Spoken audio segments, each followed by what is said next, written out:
সম্প্রসারিত হচ্ছে আগরতলা পুর নিগম। নগরবাসীর জীবনযাপনে কি কোনো ধরনের পরিবর্তন হবে? প্রস্তাব অনুযায়ী পুর নিগমের অধীনে নতুন বেশ কয়েকটি পঞ্চায়েত এলাকা অন্তর্ভুক্ত করা হতে পারে। এতে পুর নিগমের ওয়ার্ড সংখ্যা বেড়ে যেতে পারে, যার ফলে প্রশাসনিক কাঠামো পুনর্গঠন করা হবে। এই সম্প্রসারণ পরিকল্পনার মাধ্যমে নাগরিকদের জীবন মান উন্নয়নের পাশাপাশি অর্থনৈতিক কর্মকাণ্ডেও গতি আসবে বলে মনে করা হচ্ছে। পরিকাঠামো উন্নয়ন যেমন নতুন রাস্তা, ড্রেনেজ ব্যবস্থা, জল সরবরাহ প্রকল্প এবং আবর্জনা ব্যবস্থাপনার জন্য বরাদ্দ বাড়ানোর পরিকল্পনা রয়েছে। কিন্তু অনেকেই বলছেন এই সিদ্ধান্তের ফলে সম্প্রসারিত এলাকার বাসিন্দাদের ওপর অতিরিক্ত করের বোঝা সৃষ্টি হবে, স্থানীয় পঞ্চায়েতে ক্ষমতা হারাবে, শহরের ওপর অতিরিক্ত চাপ পড়বে এবং তাতে নাগরিক পরিষেবার মান হ্রাস পেতে পারে। অন্যদিকে অনেকের দাবি, সম্প্রসারিত এলাকাগুলি নিগমের আওতায় এলে পানীয় জল, নিকাশি, আবর্জনা ব্যবস্থাপনা, রাস্তাঘাট এবং আরো অনেক পরিষেবা আরো উন্নতভাবে দেওয়া যাবে।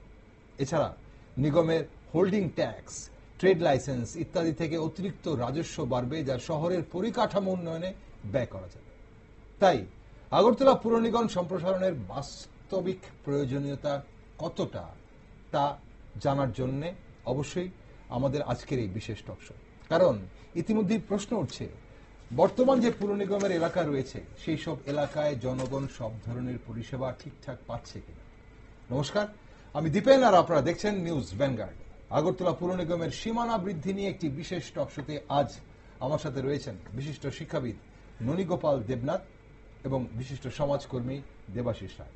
নমস্কার, দুজনকে স্বাগত আজকের অনুষ্ঠানে। দেবাশিস বাবু, প্রথমে আপনার কাছে আসি। আজ আগরতলা শহরের যে বিস্তার এবং পার্শ্ববর্তী অঞ্চলগুলিতে যে বসবাসকারী মানুষের ক্রমবর্ধমান চাহিদা মেটাতেই কি এই সম্প্রসারণের সিদ্ধান্ত নেওয়া হয়েছে বলে আপনি মনে করেন, নাকি এটা শুধুই জনসংখ্যা বৃদ্ধি বা দীর্ঘমেয়াদী গ্রেটার আগরতলার একটা মাস্টার প্ল্যানের একটা অংশ? দেখুন, আগরতলা মিউনিসিপ্যাল কর্পোরেশন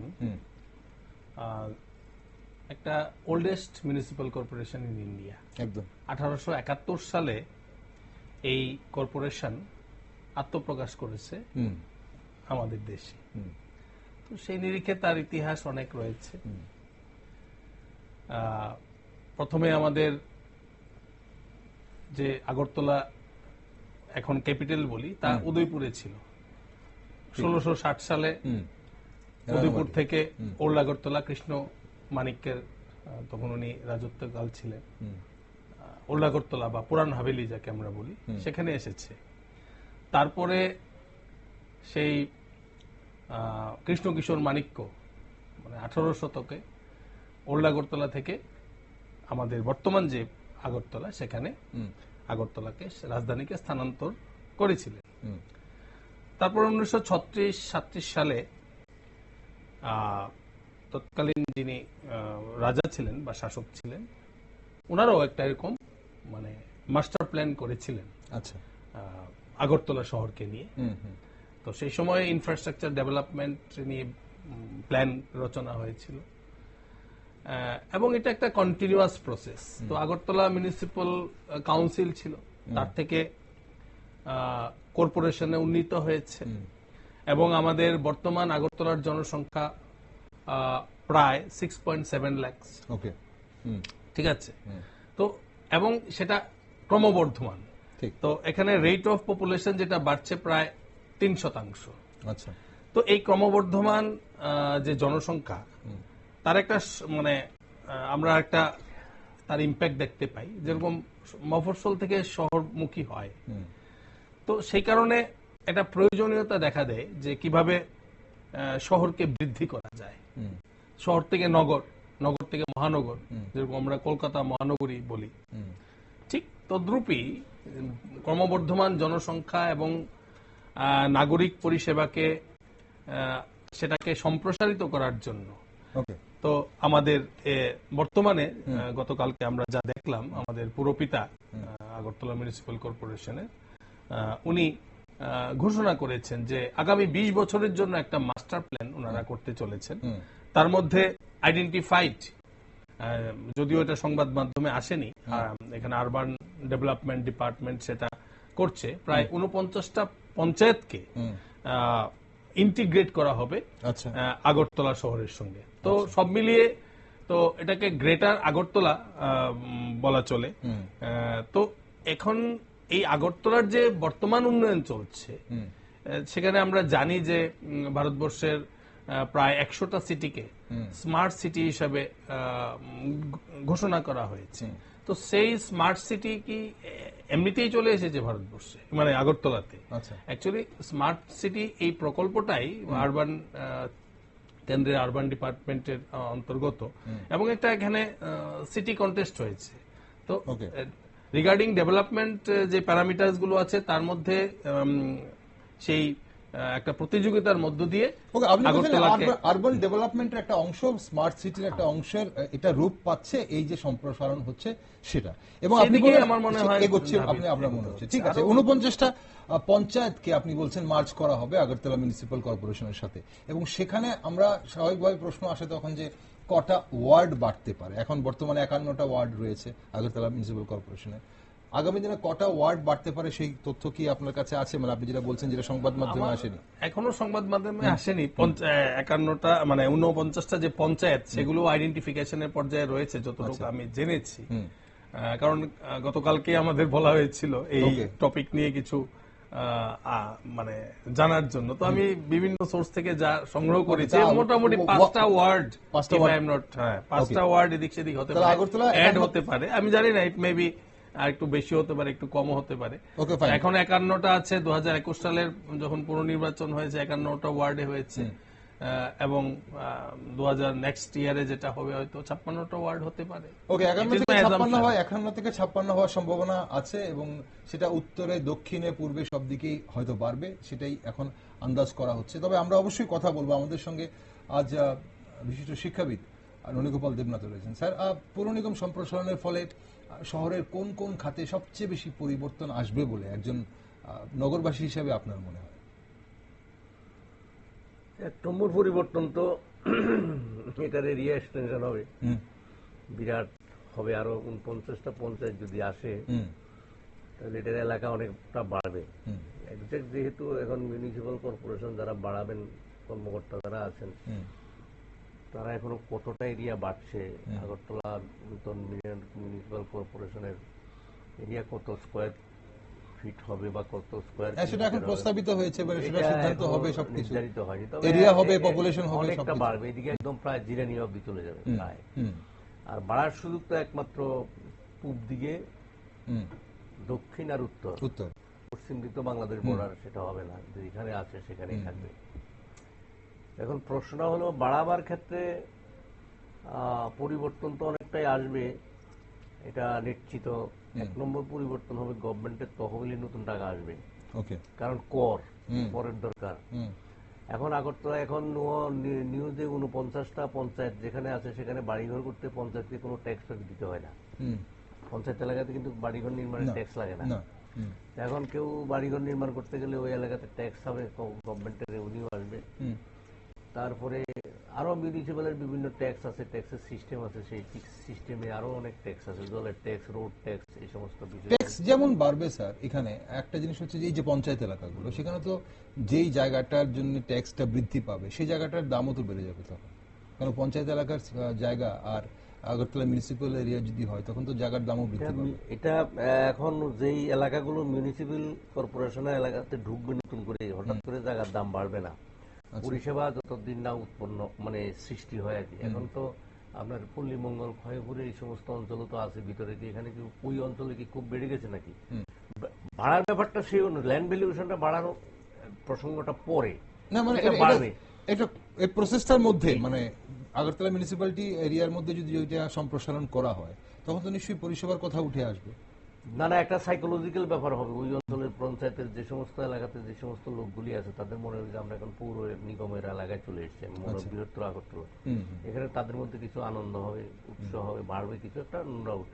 কিন্তু তারা যখন দেখবে পঞ্চায়েত এলাকাতে পঞ্চায়েতে যেরকম ভাবে কিছু তারা সুযোগ সুবিধা পেত সেগুলো পৌঁছাচ্ছে না। আমি বলছি এই কারণে, নেগেটিভ সেন্সে বলছি না, বাস্তব যেটা গ্রিন প্রেজেন্ট, যেটা এটা আমরা যদি দেখি, বেশি দূরে যাওয়ার দরকার নেই, চন্দ্রপুর থেকে শুরু করে কাটাখালের যে পাট ধরে যদি আমরা একটু যাই তাহলে আমরা দেখতে পাবো যে ওখানকার মানুষের কি অবস্থা। একদম কোনো মানে জল উঠলেই একটু হলেই বাড়িঘরগুলো সব ভেসে যায়। তারপরে সেখানে রাস্তাঘাটের খুব হাল খুবই খারাপ। এবার আপনি ইয়ের দিকে যান, পল্লীমঙ্গলের যেই এলাকার থেকে এইদিকে যে অংশটা, ওই যে গ্রামগুলো ছিল, যে অঞ্চলটা হয়েছে, সেখানকার অবস্থা কিন্তু খুব ভালো না। তো এখন গভর্নমেন্টের যেসব ডিসিশন নিয়েছে, গভর্নমেন্ট রাস্তাঘাট উন্নয়ন করার জন্য যদি করে, যদি নতুন এলাকাতে, তাহলে তো জনগণ সুযোগ সুবিধা পাবে, অবশ্যই পাবে। কিন্তু হঠাৎ করে কিছু হবে বলে আমার মনে হচ্ছে না। কারণ কি, এখন যে স্মার্ট সিটির যেই প্রকল্প, স্মার্ট সিটি বলতে একটা জিনিসই আমরা দেখতে পাচ্ছি, সেটা হলো এখন ড্রেনগুলোকে একটা নতুন ভাবে করছে, কভার ড্রেন করছে।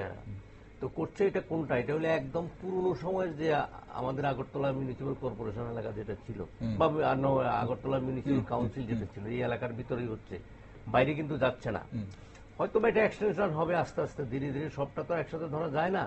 এটা করে বাকিটাও করতে পারে, এতে কোনো সন্দেহ নেই, যদি গভর্নমেন্টের প্রজেক্ট সেরকম ভাবে থাকে। কিন্তু প্রশ্নটা হলো কি, আমরা দেখছি এই যে জল, যেমন পানীয় জলের পরিমাণ তো একদম অনেক কম। এখন তো গভর্নমেন্টের ওয়াটার সাপ্লাইয়ের অবস্থা ভালো না, খুবই খারাপ। তারপরে আপনার এটা আপনি স্যার মানে আমরা কিসের নিরিখে আলোচনা করছি, মানে যারা বর্তমান যে ওয়ার্ডগুলো আছে, আপনি কি মানে এই 51টা আমি সেই ওয়ার্ডগুলোর কথা বলছেন? আমি বলছি এখানেই যে অবস্থা আর কি, এখন নতুন এলাকা যেটা হবে, সেটা হলে তো সেই পরিমাণ ওরা সুযোগ সুবিধা এখনই পাবে না। 2 নম্বর হলো, আগরতলা মিউনিসিপ্যাল কর্পোরেশনে কিন্তু এখন একটা বাড়তি চাপ হবে, তখন কর্মচারী সংখ্যা বাড়াতে হবে। যেই পরিমাণ কর্মচারী আছে, কর্মচারী দিয়ে হবে না, সাংঘাতিক। আমরা এখনই ট্যাক্স দিতে গেলে বা বিভিন্ন কিছু হলে পরে সাংঘাতিক সমস্যা হয়। এই সমস্যাগুলি যদি পজিটিভলি যদি দূরীভূত করতে হয়, করে যদি সরকার বা মিউনিসিপ্যাল কর্পোরেশনের যারা কর্মকর্তা, তাহলে এটা খারাপের কিছু না, ভালোই। একটা কর্পোরেশনের এলাকা যদি বাড়লে পরে তার মধ্যে যদি নাগরিক পরিষেবা, গভর্নমেন্ট আমরা যেমন ট্যাক্স দিই, সেই ট্যাক্সের অনুপাতে যদি আমরা পরিষেবাটা যদি সেভাবে পাই, রাস্তাঘাট যদি পরিষ্কার থাকে, ড্রেনগুলো যদি পরিষ্কার থাকে, আমি নাগরিক পরিষেবাগুলো পেলে তাহলে অবশ্যই ভালো। যদি না পাওয়া যায়, কারণ নিউলি যেটা এক্সটেনশন করেছে, মানে এর আগে আর কি যেটা এক্সটেনশন হয়েছে, ওই এলাকাতেই এখনো রাস্তাঘাট সেভাবে ডেভেলপ হয়নি।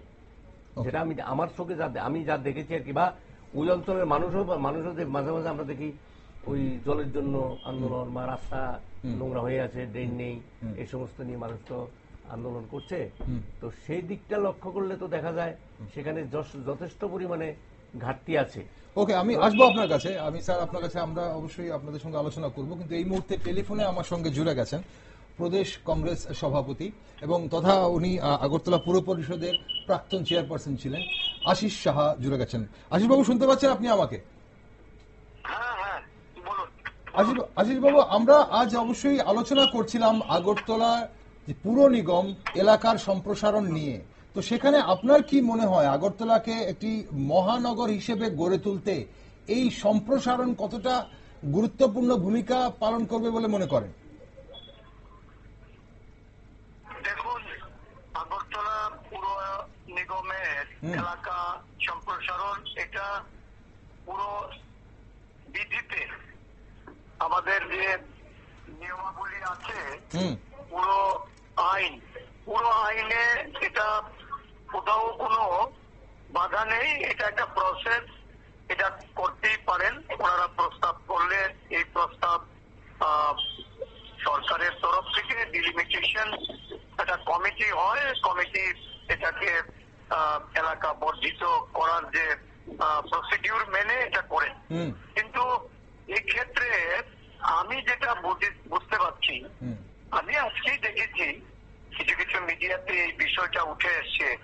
তো আমার মনে হচ্ছে এর আগেও কয়েকবার এলাকা বর্ধিত করে পুরো এলাকার সঙ্গে বিভিন্ন যে তার পার্শ্ববর্তী গ্রামীণ এলাকাকে জোড়া হয়েছে।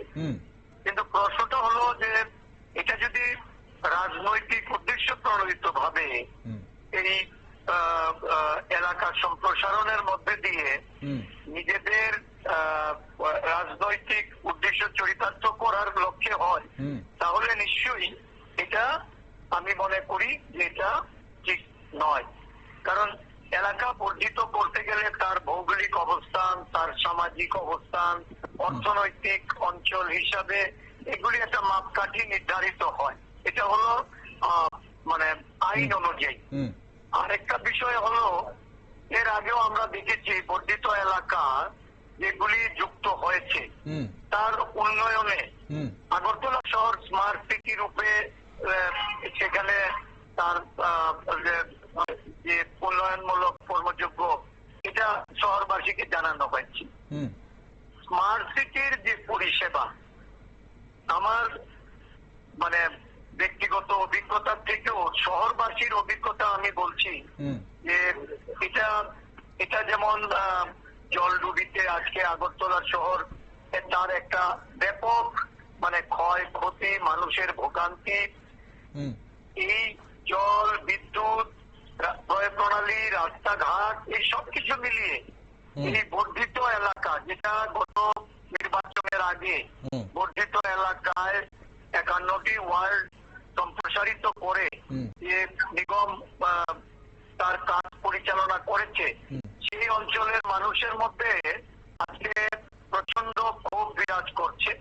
সামগ্রিকভাবে যে উন্নয়ন, এই উন্নয়নের ছোঁয়া মানুষ পায়নি, কিন্তু বর্ধিত এলাকায় যে কর আরোপ করে এই যে রাজস্ব আদায় করা হচ্ছে, মানুষ পরিষেবা থেকে বঞ্চিত, কিন্তু কর মানুষকে প্রদান করতে হচ্ছে।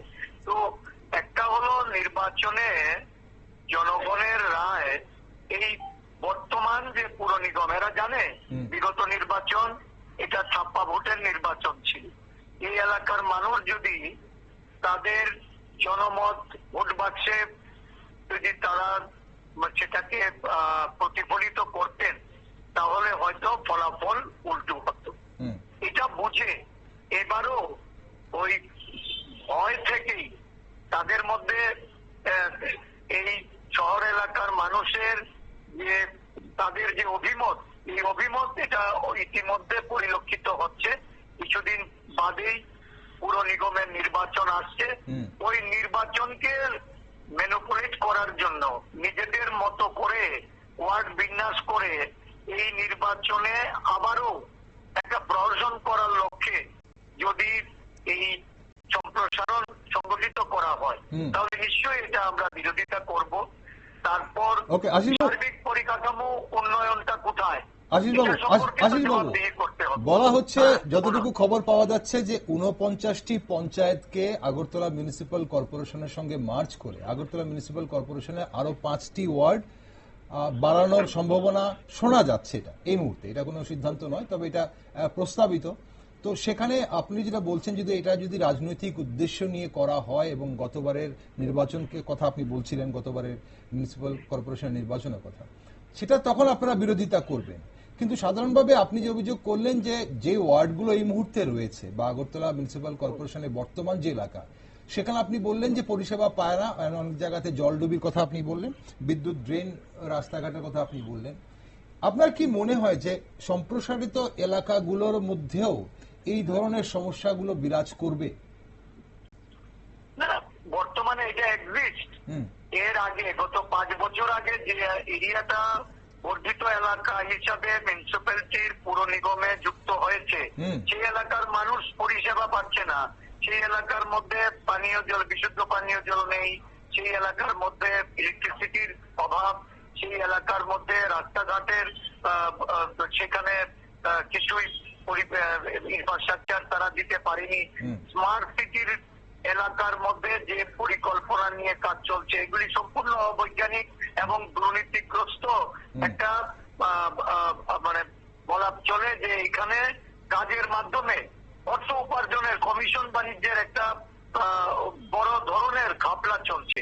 আমি তো পরিষ্কার বলেছি যে পূর্ণাঙ্গ তদন্ত হওয়া উচিত। এন্টায়ার স্মার্ট সিটির অর্থ ব্যয়ের যে বিষয়গুলি, এর জন্য একটা তদন্ত হওয়া প্রয়োজন, যে কোথায় কি পরিকল্পনায় টাকা খরচা হয়েছে, যে 65 পরিকল্পনার কথা বলা হয়েছে, সেগুলির মধ্যে কতটুকু সঠিক অর্থে জনগণের পরিষেবার জন্য মানুষ এই কাজগুলিকে পরিলক্ষিত করছে, এই বিষয়গুলি তো জনসম্মুখে আজকে তুলে ধরা উচিত। এবং আমরা মনে করি যে যারা এই যে আজকে শহরাঞ্চলে যে কাজ চলছে, এটা অত্যন্ত অবৈজ্ঞানিক পদ্ধতিতে পরিকল্পনা, এখানে প্রচন্ড অভাব, ড্রেনের কোনো অ্যালাইনমেন্ট নেই, শহর জলমগ্ন। আশিস বাবু, একটা শেষ প্রশ্ন আপনার কাছে মনে করব, এই মুহূর্তে সম্প্রসারণের কি প্রাসঙ্গিকতা আছে বলে আপনার মনে হয়? আমার মনে হয় যে বর্তমান যে এলাকা, এই এলাকা যদি পরিষেবা সঠিকভাবে আগরতলা পুর নিগম প্রদান করার ক্ষেত্রে সক্ষম হয়, কারণ এখানে প্রচুর লোক নিয়োগ করার বিষয় রয়ে গেছে, সেই অনুযায়ী লোক নিয়োগ নেই। তারপরে পরিকাঠামো উন্নয়নের ক্ষেত্রে যে অর্থের প্রয়োজন, এটা যদি রাজস্ব আয়কে যদি তারা, কারণ এরা বাজেটের সময় বলে করবিহীন, আবার দেখা যাচ্ছে ভেতরে ভেতরে গোপনে কর চাপিয়ে দিয়ে মানুষকে তার সম্মুখীন হতে হচ্ছে। এই যে রাজ্য সরকার বিদ্যুৎ নিগম আজকে বিদ্যুতের মাসুল বৃদ্ধি করে দিয়েছে, গ্যাসের উপর কর বৃদ্ধি করে দিয়েছে। এই বিষয়গুলিকে যদি তারা মনে করে যে জনসাধারণের কাছ থেকে শুধু রাজস্ব আদায় করে নিয়ে পুর নিগমকে তারা পরিচালিত করবে, আমরা সেইগুলির প্রচন্ড বিরোধিতা করি এবং আমরা মনে করি যে সম্প্রসারণ এই অর্থে যেন না করা হয়। অসংখ্য ধন্যবাদ আশিস বাবু সঙ্গে থাকার জন্য আছে আমাদের সঙ্গে। আপনাকেও ধন্যবাদ। দর্শক বন্ধুরা, আশিস সাহা ছিলেন আমাদের সঙ্গে, প্রদেশ কংগ্রেস সভাপতি। আপনারা শুনলেন উনি কি বললেন। আসবো আমরা আলোচনায় আবার। আমরা অবশ্যই আমাদের সঙ্গে দেবাশিস রায় রয়েছেন, বিশিষ্ট সমাজকর্মী, এবং ননীগোপাল দেবনাথ রয়েছেন। দেবাশিস বাবু, এই যে সম্প্রসারণের ফলে আশিস বাবু কি বললেন আপনারা শুনেছেন, এখন সম্প্রসারণের ফলে বিদ্যমান পুর পরিষদের মান কি ঠিক থাকবে? মানে এত বড় এলাকাকে পরিচালনা করার জন্য কি পর্যাপ্ত প্রশাসনিক কাঠামো রয়েছে বলে আপনার মনে হয়? যে অভিযোগগুলো উনি তুলছিলেন সেগুলো তার মধ্যে কতটা বাস্তবতা আছে বলে মনে হয় আপনার? আমি একটু স্ট্যাটিস্টিক্যালি বলবো যে আমাদের লাস্ট যে বাজেট সেশন গেছে বিধানসভায়, ত্রিপুরা বিধানসভায়, সেখানে একজন সম্মানিত বিধায়ক গোপাল চন্দ্র রয়, উনি একটা প্রশ্ন করেছিলেন regarding the progress of smart city mission in Agartala. ঠিক আছে, এর উত্তরে আমাদের রাজ্যের মাননীয় মুখ্যমন্ত্রী প্রফেসর ডক্টর মানিক শাহ যেটা বলেছেন সেটা হচ্ছে আগরতলার যে স্মার্ট সিটি মিশন, সেটা almost 95% of the works have been completed. ঠিক আছে, তো কারণ এটা কলিং অ্যাটেনশনে এই নোটিশটা প্লেস করা হয়েছিল এবং লাস্ট ডেতে, বাজেট সেশনের লাস্ট ডেতে কোনো এক মঙ্গলবারে সেই উত্তরটা মাননীয় মুখ্যমন্ত্রী দিয়েছেন। তো এখানে উনি আরো কিছু মাননীয় বিধানসভার সকল সদস্যদের উল্লেখ করেছেন, সেটা পাবলিক ডোমেইনে রয়েছে, যে 95% of the work under Agartala smart mission has already been completed, এবং বাকি যে কাজগুলো আছে সে 5 to 10% ওয়ার্ক, সেটাও অলমোস্ট বাই মে 2025। তো আমরা এবার স্মার্ট সিটি মিশনে যে কি পরিমাণ অর্থ এসছে সেটারও একটা তথ্য আমাদের কাছে আছে। সেখানে স্মার্ট সিটিজ মিশন যে গভর্নমেন্ট অফ ইন্ডিয়ার যে scheme, it is suppose two B ended in the month of June, মানে লাস্ট জুনে 2025-এর শেষ হয়ে যাওয়ার কথা। এখন অবধি স্মার্ট সিটির কাজ শেষ। হ্যাঁ, তো এখন অবধি গভর্নমেন্ট, সেটা ইউনিয়ন গভর্নমেন্ট, সেটা এক্সটেন্ড করেছে কিনা সেটা আমার কাছে আপাতত জানা নেই। যাই হোক, তো আমাদের যে 100টা স্মার্ট সিটি মিশন রয়েছে তার মধ্যে আগরতলা একটি, আর এই নিরিখে প্রায় 541 কোটি টাকা গভর্নমেন্ট অফ ত্রিপুরাকে দেওয়া হয়েছে, এবং এর মধ্যে 490 crore has been received as financial assistance from the center with a ratio of 90:10. তো এখানে ত্রিপুরা সরকারের যেটা শেয়ার সেটা প্রায় 51 কোটি টাকা। ঠিক আছে দেবাশিস বাবু, আপনি আশিস বাবুর যে বক্তব্য স্মার্ট সিটি নিয়ে আপনি বলছেন সেখানে অলরেডি সেটা নিয়ে আলোচিত হয়েছে, আর আপনি সেটা না, আমি কিছু না, কিন্তু আমরা আমাদের এজেন্ডা যে এলাকাগুলো সম্প্রসারিত হবে সেগুলোর মানুষ সঠিক এখন প্রশ্ন হচ্ছে যে নাগরিক পরিষেবা নিশ্চয়ই আমরা আগে দেখতাম যে মানে আগরতলায় জল জমাটা এটা আমাদের নতুন অভিজ্ঞতা, সেই অনেকদিন থেকেই জল জমে। জল জমার ভয়াবহতাটা এক সময় প্রচন্ড ছিল, সেখানে ব্যবসায়ীরা ক্ষতিগ্রস্ত হয়েছে। আমরা 2018 পরবর্তী কিছু বছর আমরা দেখেছি কিভাবে লোকজন ক্ষতিগ্রস্ত হয়েছে আগরতলাবাসী। তো এখানে একটা লক্ষণীয় বিষয় যে জলডুবি আগরতলা থেকে এখন জল নিষ্কাশনী ব্যবস্থা অনেকটাই উন্নত হয়েছে। কারণ এই কারণে বলবো যে জল এখন আর খুব বেশি সময় নিয়ে জমে না, না। ঘন্টা 2 ঘন্টার দেখো, মধ্যে জল মানে এটা যেমন নিষ্কাশনী সত্যি। ব্যবস্থা বা ড্রেনেজ সিস্টেমটাকে এটা যেমন অনেকেই মেনে নিয়েছেন নগরবাসীরা, হয়তো স্যারও একমত হবেন আমাদের সাথে, তো বাকি যে যে জল পরিষেবা যে রয়েছে- জমে, আমি আসছি আপনার, জল যে জমে সেই জলটা খুব দ্রুত নিষ্কাশন হয়ে যায় এবং দ্রুত নেমে যায়, মানে যেটা আমরা সাধারণভাবে দেখি যে জল জমেছিল আগরতলা শহর কড়াইয়ের মতো, সেখানে জল জমবে, এটা স্বাভাবিক বৃষ্টি, অতিরিক্ত বৃষ্টি হলে জল জমবে, এখন সেই জলটা নেমে যাচ্ছে। কিন্তু প্রবলেম হচ্ছে, বা অনেকেই এটা অভিযোগ করছেন যে নতুন নতুন এলাকাতে জল জমছে, এবং আগে এত ঘন জল জমতো না, আগে হয়তো পুরো সিজনে একদিনের বা দুদিনের বৃষ্টিতে তারপর জল জমতো, কিন্তু এখন দেখা যায় অল্প বৃষ্টিতেই জল জমে যাচ্ছে। সেটার কারণটাও তো কিছুটা মিউনিসিপ্যালিটিকে অবশ্যই দেখতে হবে। মনসুন ফ্যাক্টর আছে, আমরা দেখছি গত কয়েক বছর ধরে মনসুনটা অনেক নরমাল বা অ্যাবাভ নরমাল, ঠিক আছে, আপনি স্ট্যাটিস্টিক্যালি দেখতে পারেন। তো একটা সময় ছিল যে একটা খরা হতো, খরা হলে তো ঠিক বলেছেন যে বছরে একবার হয়তো জল জমতো। এখন যেহেতু নরমাল মনসুন প্রতি বছরই আসে, যেটা ইন্ডিয়ার ইকোনমিক গ্রোথকে অনেক মানে এনহান্স করেছে, আমরা বলছি 4th লার্জেস্ট ইকোনমি, হয়তো অদূর ভবিষ্যতে আমরা 3rd largest economy in the world হয়ে যাব। তো স্বভাবতই আরেকটা যেখানে বিশেষ উল্লেখ্য, এটা আমার কথা না, এটা স্ট্যাটিস্টিক্যাল ডাটা, যে নর্থ ইস্টের মধ্যে 10টা স্মার্ট সিটি স্টেট মানে রয়েছে, তার মধ্যে যে সেন্ট্রাল গভর্নমেন্টের যে রিপোর্ট, তার মধ্যে Agartala is the top ranked smart city in north east. North ইস্টের 10টার মধ্যে প্রথম সিটি হচ্ছে আগরতলা। আগরতলা মিউনিসিপ্যাল কর্পোরেশন এবং স্মার্ট এখন সিটি আমরা দুটোকে পাশাপাশি রাখি। স্বাভাবিকভাবে পরিষেবার উন্নতি অবশ্যই আমরা চাইবো নাগরিকবাসী হিসাবে, তবে সেটাও অস্বীকার করে না যে আগরতলার ম্যাসিভ ইমপ্রুভমেন্ট হয়েছে with the introduction of smart city. Okay sir, আপনার কি মনে হয় এই বিষয়টাতে, যেটা আশিসবাবু বলছিলেন যে রাজনৈতিক সুবিধা আদায়ের উদ্দেশ্যে যদি এই সম্প্রসারণ হয় তাহলে, বা এই সম্প্রসারণের পরিকল্পনা হয় তাহলে ওনারা বিরোধিতা করবেন, এবং শুধু কর আদায়ের জন্য যদি হয়ে থাকে সম্প্রসারণ তাহলে ওনারা বিরোধিতা করবেন, এবং সেটা এবং যদি এটা মানুষের নাগরিক পরিষেবা ঠিক দেওয়ার কথা বলে থাকেন, উনি বলছেন যে বর্তমানে যেসব, আপনি যে কথাটা বলেছেন ওটাই অনেকটা উনিও বললেন, যে বর্তমানে যেসব ওয়ার্ডগুলো রয়েছে বা যেসব এলাকাগুলোতে বিভিন্ন সমস্যা রয়েছে সেগুলো আগে ঠিক করার বা সমস্যার সমাধানের পথে হাঁটতে হবে, দেখতে হবে, তারপর সম্প্রসারণ। এখন সম্প্রসারণ নির্বাচনকে সামনে রেখে যদি সেটা রাজনৈতিক একটা কৌশল হয় তাহলে সেটা ওরা বিরোধিতা করবেন, কি মনে করেন? এটা হলো আমি যারা রাজনীতি করেন, রাজনৈতিক দল যারা, তাদের প্রত্যেক রাজনৈতিক দলের একটা মিশন থাকে, ভিশন থাকে। এখন মিশন ভিশনকে নিয়ে ওরা রাজনৈতিক উদ্দেশ্যে অনেক কিছু হয়। একটা হসপিটাল নির্মাণ করলেও গভর্নমেন্টের এটার পেছনে রাজনীতি থাকে, জনসেবা প্লাস রাজনীতি, কারণ এটাকে ব্যবহার করে তারা যে ভোটের বাজারে বলতে পারে যে আমরা এখানে একটা হসপিটাল করেছি।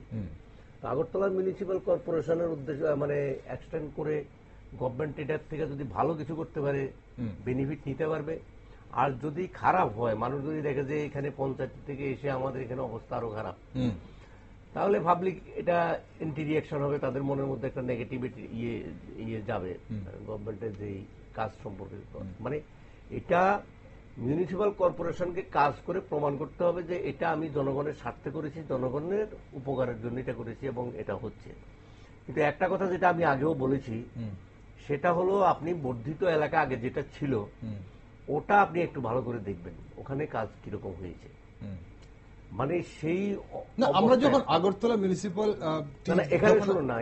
মিউনিসিপ্যালিটি এলাকার যখন সমস্যার কথা বলি আমরা, স্যার, প্রথমেই আসে জলডুবি, প্রথমে একটা জলডুবি এবং ড্রেনেজ ব্যবস্থা। এছাড়া জলডুবি মনসুনে, যেটা দেবাশবাবু বলছিলেন যে এখন মনসুন আমাদের পরিবর্তন হয়েছে, এখন আমাদের বৃষ্টি হচ্ছে বেশি, আকাশ ভাঙা বৃষ্টি যেগুলোকে আমরা বলি সেগুলো হচ্ছে এখন, এবং কিছু কিছু আনপ্ল্যান্ড ওয়েতে আমাদের সিটি তৈরি হয়েছে, তার জন্য কিছু কিছু নতুন জায়গাতে জল জমছে। জলটা অবশ্যই একটা সমস্যা, কিন্তু এটাকে পাশে রেখে আর কি কি সমস্যায় আমরা ভুগছি আগরতলা মিউনিসিপ্যাল এলাকার নাগরিক পরিষেবা আমাদের বিগত 5 বছরে যদি আমরা দেখি, বা বিগত 5-10 বছরে আমাদের কোন কোন জায়গায় আমাদের এখনো ঘাটতি রয়েছে, মেজর ঘাটতি রয়েছে একজন নগরবাসী হিসেবে? জলডুবির যে প্রশ্নটা আপনি বলছেন সেটা হলো আমাদের এই যে চারিদিকে যে একটা বাঁধ আছে, মানে এই এখন আমরা যেখানে বসে কথা বলছি পুরনো যে আগরতলা, এদিকে হাওড়া নদী, এদিকে কাটাখাল, এদিকে কাটাখাল, এই যে বাঁধ, বাঁধের যে ভিতরের অংশটা, এইটাতে নতুন মেশিন বসিয়েছে এবং এখানে এবছর ঠিক ততটা হয়নি। আর অ্যাকচুয়ালি গত বছর যেরকম হেভি শাওয়ার গেল, এবার কিন্তু এখনো সেভাবে হেভি শাওয়ার হয়নি। তো যেটুকু শাওয়ার হয়েছে এর মধ্যেই পার্শ্ববর্তী যে অঞ্চলগুলো আছে সেই অঞ্চলগুলো মানুষের অনেক সমস্যা হয়েছে, এটা ঘটনা নো ডাউট। এবং আপনি যদি হাওড়া যে নদীর যে পার্শ্ববর্তী দক্ষিণাঞ্চল সমস্যা অনেক বেশি, এটাকে প্রোটেকশন দেওয়ার জন্য মিউনিসিপাল কর্পোরেশন যে এটাকে কিছু করবে সেই কোনো রকম প্রজেক্ট কিন্তু নেই। এখন এই যে এখানে যে কড়াইয়ের মতো যে অংশটা আমাদের হাওড়া নদী প্লাস এখানে কাটাখালের যে বাঁধ নিয়ে এখানে মেশিন বসিয়ে এখানে জলটা অনেকটা দ্রুত বেরিয়ে যাচ্ছে, এটা ঘটনা, এটা কেউ অস্বীকার করতে পারবে না, সত্যি তো সত্যি। মানে আমি মনে করি হেভি শাওয়ার হলেও এখানে 1-2 ঘন্টার বেশি জল থাকবে না, মেশিনগুলো যদি ঠিক মতো কাজ করে, কোনো মেশিন যদি নষ্ট না হয়ে যায় তাহলে এখানে জল জমবে না, সেভাবে জল জমবে না, মানে অনেক কম থাকবে না। আমার একটা অভিজ্ঞতা হলো এবারই যখন বৃষ্টি হচ্ছে বাইরের থেকে প্রচুর পরিমাণে বলা হচ্ছে, আর সোশ্যাল মিডিয়া থেকে সব প্র্যাকটিক্যাল করা যায় না, এগুলি অনেক রকম পুরনো ছবি দেখি আমাকে বলছিল, আমার এখানে একজন আসবে বলছে আগরতলা তো শহরের তলে ভাসবে, আমরা কি করে যাবো, যেতে পারবো না। আমি বললাম যে আমি এখন কোথায় আছি জানো, আমি আছি শহরের সবচেয়ে যেখানে জল শকুন্তলা রোডে, তো এখানে তো 1 ফোঁটাও জল নেই, তোমরা কি বলছো, কে বলছে তোমাদেরকে এই ঘটনা, কে বলছে ঘটনাটা, এগুলো ফেক প্রচার হয় কিছুটা। এটা কিছু প্রচার তো আছেই, কিন্তু বাইরের জন্য যে ওই এক্সটেন্ডেড এরিয়াতে যে জলের যে সমস্যাটা, মানে যেভাবে বানভাসী হয় মানুষ, তাদের যে দুঃখ দুর্ভোগ সেটা 1 ফোঁটাও কমেনি। ট্যাক্স হয়তো ওরা ঠিকই দিচ্ছে, কিন্তু তাদের দুর্দশার সেখানে অবসান ঘটেনি। আর অন্যান্য যে পরিষেবার যেগুলোর ক্ষেত্রে আমি মনে করি যে মানে যে কোনো নাগরিক পরিষেবাই যখন কর্পোরেশন হবে তার মধ্যে পরিষেবাগুলো আরো অনেক উন্নত এবং দ্রুত করার দরকার। সেই অর্থে এটা মানে এখন যেমন যানজট, আগরতলা শহরের যানজট অস্বাভাবিক। আমি আসবো যানজটের বিষয়টা একটা নতুন বিষয়, অবশ্যই সেটা নিয়ে আলোচনা প্রয়োজন রয়েছে, কিন্তু এই মুহূর্তে আমাদের সঙ্গে রয়েছেন প্রাক্তন মেয়র পরিষদ শ্যামল দে। শ্যামলবাবু শুনতে পাচ্ছেন আপনি আমার সঙ্গে? শুনতে পাচ্ছি। শ্যামলবাবু, প্রথমে যেটা জানতে চাইবো আপনার কাছে যে আগরতলা পুর নিগমকে যে সম্প্রসারণের প্রস্তাব হয়েছে, তো মহানগর হিসেবে গড়ে তোলার একটা প্রস্তাব হয়েছে, গ্রেটার আগরতলা বলা হচ্ছে, তো এই সম্প্রসারণ কতটা গুরুত্বপূর্ণ ভূমিকা রাখবে বলে মনে করেন আপনি? এই প্রশ্নে আমি যেটা বলতে চাই আপনাকে, আগরতলা পৌর পরিষদ প্রথম সম্প্রসারণের সিদ্ধান্ত হয় 2004 সালে, আজ থেকে 21 বছর আগে। তখন মোহনপুর ব্লকের কিছু গ্রাম পঞ্চায়েত, জিরানিয়া ব্লকের এবং ডুকলি ব্লকের কিছু গ্রাম পঞ্চায়েতকে নিয়ে আগরতলা পৌর পরিষদ সম্প্রসারণ করা হয়। তখন 25টি গ্রাম পঞ্চায়েত 3টি ব্লক থেকে সেখানে আগরতলা পৌর পরিষদের সাথে যুক্ত হয়। তখন মানে আমাদের যা মানে প্রশাসনিক এলাকার পরিধিটা ছিল তখন আপনার 62.4 মানে বর্গ কিলোমিটার, আচ্ছা সেটা ছিল।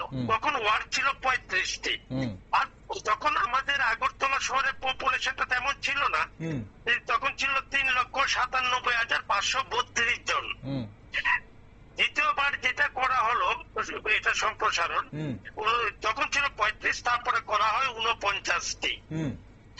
তাতে আবার 60টি গ্রাম পঞ্চায়েত আবার নতুন করে যুক্ত হয় আগরতলা পৌর পরিষদের সঙ্গে। তারপরে আপনারা সকলেই জানেন এটা পৌর নিগম হিসাবে গঠিত হয়। তখন পপুলেশন ছিল 4,38,408 জন। আচ্ছা, তখন ওয়ার্ড 49টা হলো, আর তখন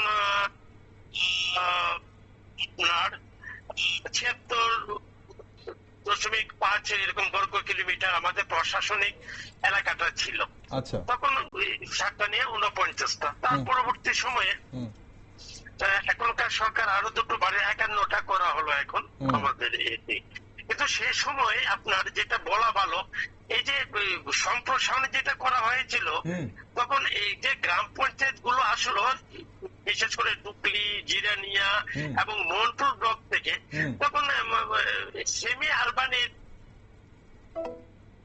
ওকে, শ্যামলবাবুর সঙ্গে আমাদের এই মুহূর্তে যোগাযোগ বিচ্ছিন্ন হয়ে গেছে, আমরা চেষ্টা করছি ওনার সঙ্গে আবার যোগাযোগ করা।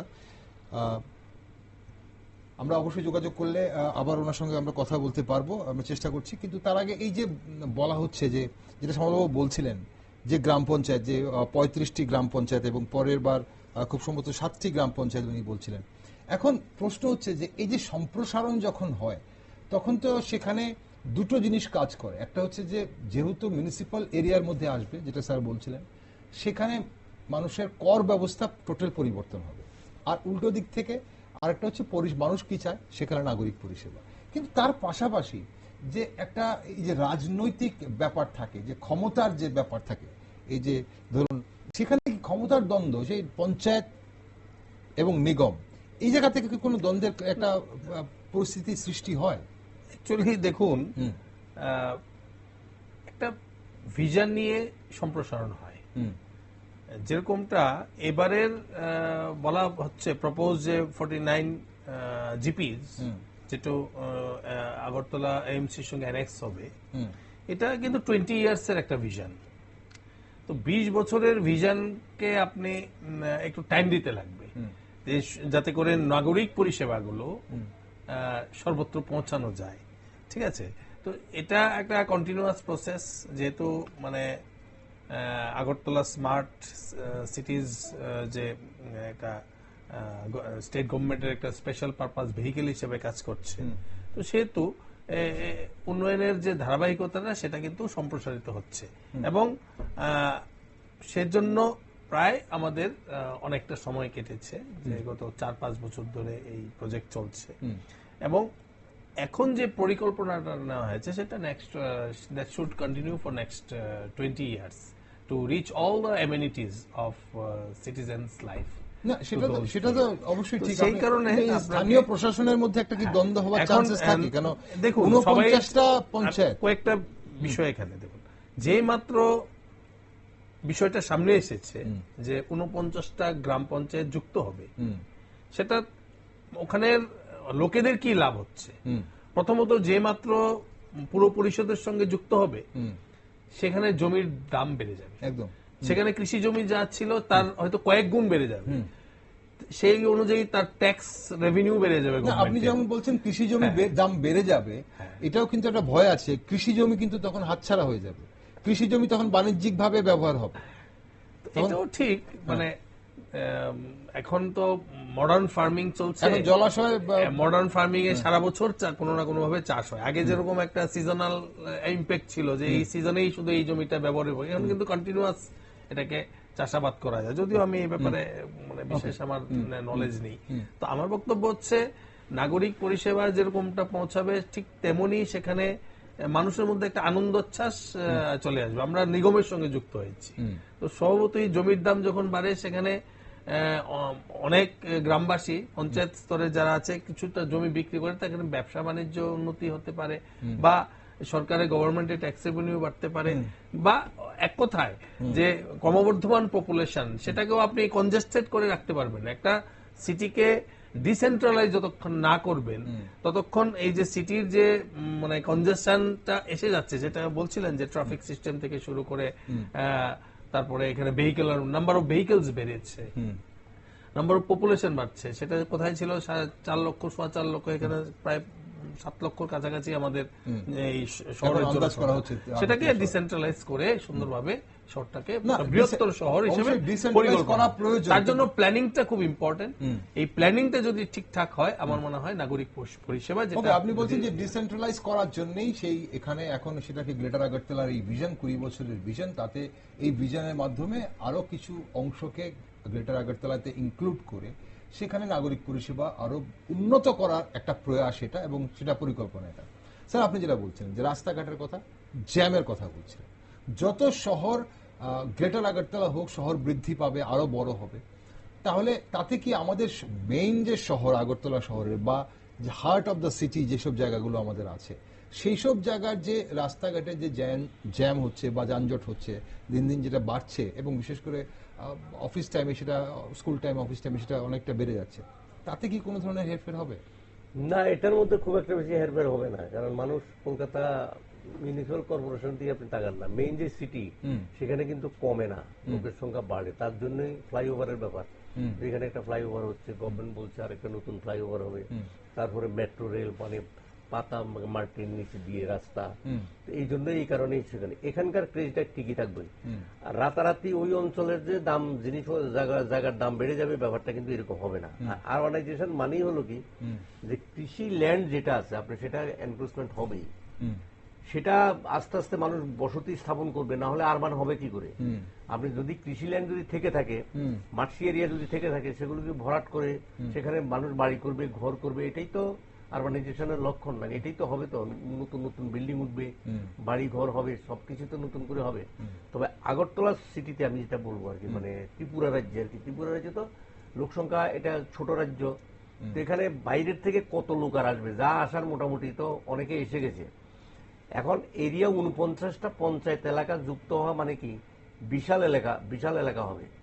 গভর্নমেন্ট এখানে আসার পরে যে 49টাকে 51টা করেছে, মানে দুটো বাড়িয়েছে, এর অর্থ এই না যে এলাকা বাড়ায়নি, ওরা আসনগুলোকে অ্যাডজাস্টমেন্ট করেছে, আসনগুলোকে অ্যাডজাস্টমেন্ট করে মানে সংখ্যাটা বাড়িয়েছে ওরা। এখন নতুন করে এলাকা বাড়বে, বিশাল এলাকা হবে, এটা নো ডাউট। কিন্তু এলাকা হলে ওই যে পরিষেবার কথাটা যেটা বলছিলাম, বা ধরুন এখন যে এই অঞ্চলের এই ভিতরের যে এলাকা থেকে যে গভর্নমেন্ট যেটা বলছিল একটা ফ্লাইওভার করবে, যদি ফ্লাইওভার করবে, যেমন বটতলাতে আমরা সুফল পাচ্ছি ফ্লাইওভারে, অনেক অনেক কথা বলছিল। এখন প্রশ্ন হচ্ছে এই যে প্রকল্প, মানে ফ্লাইওভার বলুন বা বিভিন্ন যে প্রকল্প বা বিভিন্ন যে কেন্দ্রীয় প্রকল্পগুলো পাওয়া যায়, এই যে সম্প্রসারণের ফলে কি আমরা আরো নতুন প্রকল্পের আওতায় আসতে পারি? তাতে কি নাগরিকদের কাছে আরো সুবিধা পৌঁছে যাওয়ার মতো পরিস্থিতি তৈরি হবে? হ্যাঁ, এটা তো প্রকল্পগুলো যদি পরিকল্পনা যদি সঠিকভাবে হয়, টাকা যদি ঠিক মতো খরচা হয়, আমাদের দেশে তো সিস্টেমটা অন্যরকম। এখানে যে পরিমাণ সরকারি প্ল্যানিং এর টাকা আসে, এই টাকা খরচা হয় না, অনেক টাকাই সেখানে ডিস্টারবেন্স হয়ে যায়, গোলমাল হয়ে যায়। তো আমরা একটা জিনিস যদি আমরা লক্ষ্য করি, আমরা দেখব যে এই যে মাস্টার প্ল্যান করছে গভর্নমেন্ট, আমি যদি বলি, আমি যদি একদম পুরনো রাজ আমলেই চলে যাই, আপনি দেখুন তো দেখি কামান চৌমনি থেকে একেবারে ওইদিকে আমাদের হ্যাঙ্গিং ব্রিজ পর্যন্ত, ঝুলন্ত ব্রিজ পর্যন্ত, বা এই যে মানে এই শহরের ভিতরেই যে ফুটপাথ গুলো ছিল, ওই যে মানে গোল থাম দিয়ে তার ভিতর দিয়ে আমরা রাজামলে, সেগুলিতে এখন যে স্মার্ট সিটির ফলে সেগুলি ভ্যালিড করে দিয়েছে। কারণ কি ওইটার এলাকার বাইরেই কিন্তু ড্রেনটা করেছে ওরা, ওই জায়গাটা কিন্তু উদ্ধার করতে পারেনি। এরকম এনক্রোচমেন্ট যদি না হয়, মানে বন্ধ না হয়, এই যে অবৈধ, যেমন এই কাটাখালের যে সমস্যাটা, এটা কেন হচ্ছে না? এটা কেন হচ্ছে না? এখানে জলটা জমা হচ্ছে, এনক্রোচমেন্ট এমন ভাবে হয়েছে, জায়গাটা হলো 30 ফুট বা 40 ফুট যদি হয়, এটাকে 10 ফুটে এনে যার যার বাড়ির কাছে সে কি করেছে, মানে ইয়ে বানিয়েছে, স্ল্যাব দিয়ে সে বানিয়েছে, যার জন্য জলটা আটকে যাচ্ছে। এগুলি ভাঙতে হবে, ভেঙে এই ইয়েটা করতে হবে, না হলে বিরাট এলাকা প্লাবিত হয়ে যাচ্ছে একদম এই কারণে। এই পরিষেবা অবশ্যই সেগুলো আরো বিস্তর অনেক কিছু করার প্রয়োজন রয়েছে। কিন্তু এই মুহূর্তে আমাদের সঙ্গে আবার জুড়েছেন শ্যামল বাবু, শ্যামল দে জুড়েছেন। শ্যামল বাবু, শুনতে পাচ্ছেন আপনি আমাকে? হ্যাঁ, শ্যামল বাবু, খুব বেশি অনুষ্ঠানের সময় বাকি নেই আমার, আর যোগাযোগ বিচ্ছিন্ন হয়ে যায় আপনার সঙ্গে। আপনি যে জিনিসটা বলছিলেন, হিসাব বলছিলেন আপনি, হ্যাঁ, সেখানে 35 থেকে 49 যেবার হয়েছিল এবং সে কথা আপনি বলছিলেন। তারপর এখন প্রশ্ন হচ্ছে যে এই এবারে যে সম্প্রসারণের প্রস্তাব করা হচ্ছে, সেটা কতটা গুরুত্বপূর্ণ ভূমিকা রাখবে আগরতলা শহরকে মহানগরে পরিবর্তন করতে, আপনার কি মনে হয়? আচ্ছা শুনুন, শুধু মানে কর্পোরেশন এরিয়া এক্সপেনশন করলেই তো চলে না, নাগরিকদের তো পরিষেবাটা দিতে হবে। এখন ধরুন আগরতলা পৌর নিগম এলাকায় যারা বসবাস করেন, এই নাগরিকরা কি চায়? ধরুন ড্রেনেজ সিস্টেমটাকে ভালো করা, তারপরে ধরুন গার্বেজ যেগুলো আছে নিয়মিত এগুলো ডাম্পিং স্টেশন গুলোকে নিয়ে যাওয়া, সাফিসিয়েন্ট কন্টেনার থাকা, স্লাম এরিয়াগুলো উন্নতি ঘটানো, এবং বিশেষ করে আগরতলা শহরে যারা গরিব অংশের মানুষ, শ্রমজীবী অংশের মানুষ, অর্থনৈতিক দিক থেকে যারা দুর্বল, তাদেরকে সাহায্য করবার জন্য প্রয়াস চালু হয়েছিল। এই প্রকল্পে তো এখন আপনার 18-19 দিনের বেশি কাজ হয় না। তো এই যে পরিষেবাগুলো, এই পরিষেবাগুলো তো ঠিক মতো নাগরিকরা পাচ্ছে না। আমি একটা প্রশ্ন করছি আপনাকে, আপনি পৌর নিগমের যারা সদস্যা ওদেরকে জিজ্ঞেস করবেন যে আপনারা মানে আপনাদের যে ওয়ার্ড থেকে নির্বাচিত হয়েছেন, সংশ্লিষ্ট ওয়ার্ডে নাগরিকদের জন্য আপনারা কি কাজ করেন? আমি এটা দৃঢ়ভাবে বলতে পারি যে তারা তার কোনো সঠিক উত্তর দিতে পারবে না। এগুলো যাওয়া সমস্যাগুলো কিভাবে সমাধান করা যায় তার জন্য একটা কার্যকরী পদক্ষেপ গ্রহণ করা। শ্যামলবাবু, তাহলে আপনি অভিযোগ করছেন বর্তমান যারা কর্পোরেটর রয়েছেন তারা এই মুহূর্তে জনবিচ্ছিন্ন রয়েছেন এবং জনগণের জন্য কোনো কাজ করছেন না, আপনি বলছেন? একদম। আর বিশেষ করে আপনার এই যে এখন স্মার্ট সিটি আমরা থাকতেই তার টাকা টুকা গুলো জমা দিয়ে গিয়েছিলাম। এখন এই এশিয়ান ডেভেলপমেন্ট ব্যাংকের কিছু টাকা ওরা পেয়েছে, স্মার্ট সিটির জন্য কিছু টাকা পেয়েছে। এখন এটা ভাঙ্গো সেটা ভাঙ্গো, এটা করো সেটা করো, এই টাকাগুলো খরচ করতে হবে। কিন্তু বাস্তবমুখী প্ল্যানিংটা কোথায়, পরিকল্পনাটা কোথায়? এই যে বলা হচ্ছে সম্প্রসারণের জন্য 20 বছরের একটা প্ল্যানিং গ্রেটার আগরতলা করার জন্য, এবং সেখানে 49টা ওয়ার্ড শোনা যাচ্ছে যে 49টা ওয়ার্ড পঞ্চায়েতকে ভাগ করবেন, পঞ্চায়েতকে মার্চ করা হবে, সেখানে হয়তো 5টা নতুন কোন ওয়ার্ড বাড়তে পারে। তো সেটাতে কি মনে হয়, এটা কতটা প্রাসঙ্গিক, এই মুহূর্তে কি প্রয়োজন আছে? আমি সেটা বলছি, যে এলাকাগুলো সম্প্রসারিত হবে, আমি এগুলো আপনি দেখেন সেগুলো মানে আরবান এরিয়া না, সেগুলো পঞ্চায়েত এলাকা গ্রামীণ এলাকা হতেই পারে। কিন্তু কর্পোরেশন আগরতলা এরকম একটা কর্পোরেশন, আপনি দেখবেন তার আগরতলা শহরের বাইরে যদি কোথাও যান, সেখানে পেডিল্যান্ড পাবেন, সেখানে বিভিন্ন যখন সবজি চাষ, ধান চাষ, ফুল চাষ, নানা রকম মানে এগ্রি লেবার, তারপরে ধরেন মানে ফার্মার মানে কৃষক, এখানে প্রচুর পরিমাণে আছে।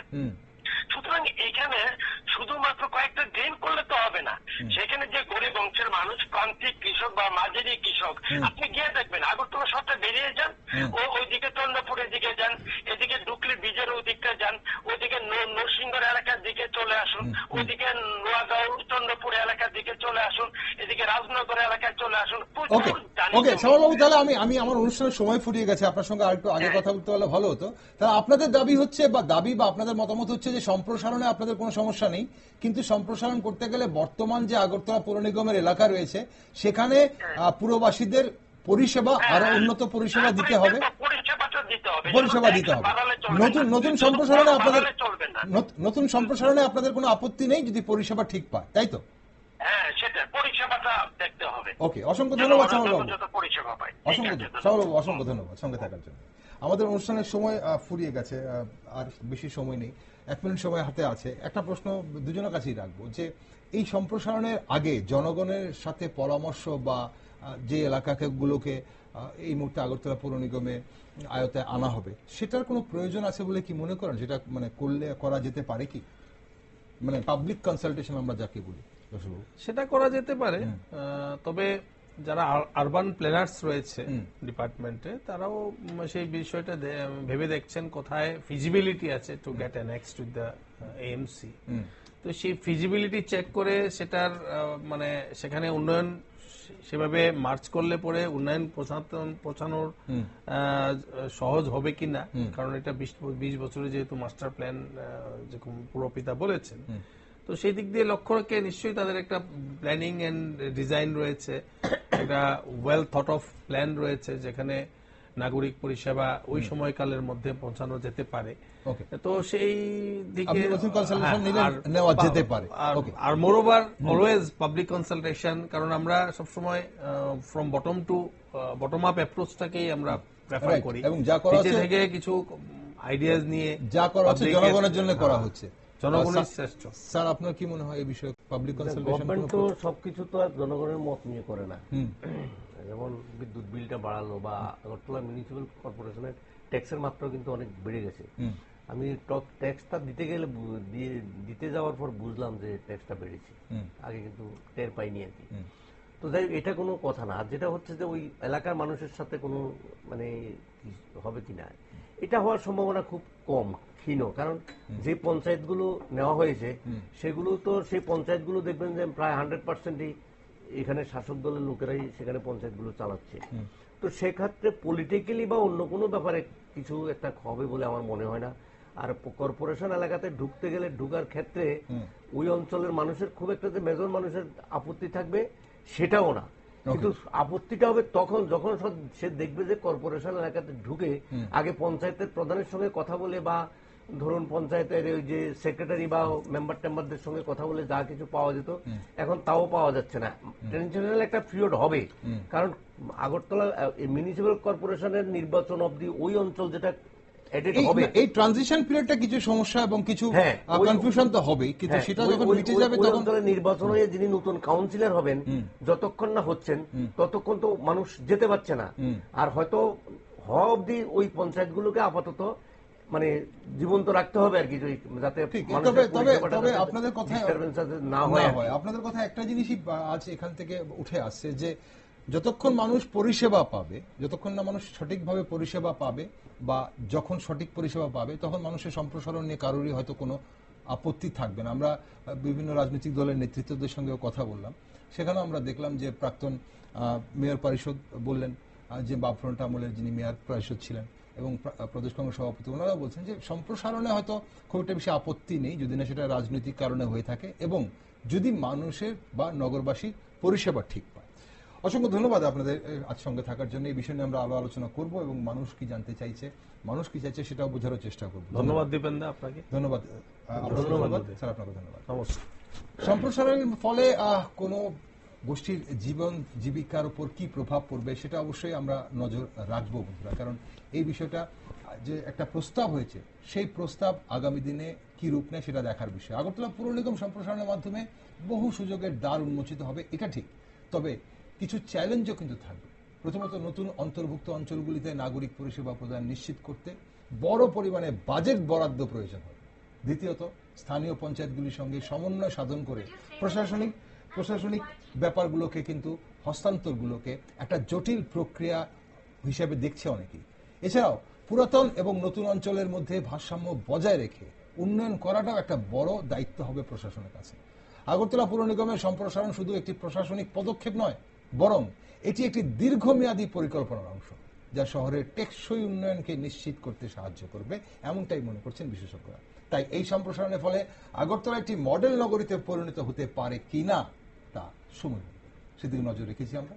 আর আপনারা সব খবরের জন্য চোখ রাখুন শুধুমাত্র নিউজ ভ্যানগার্ড।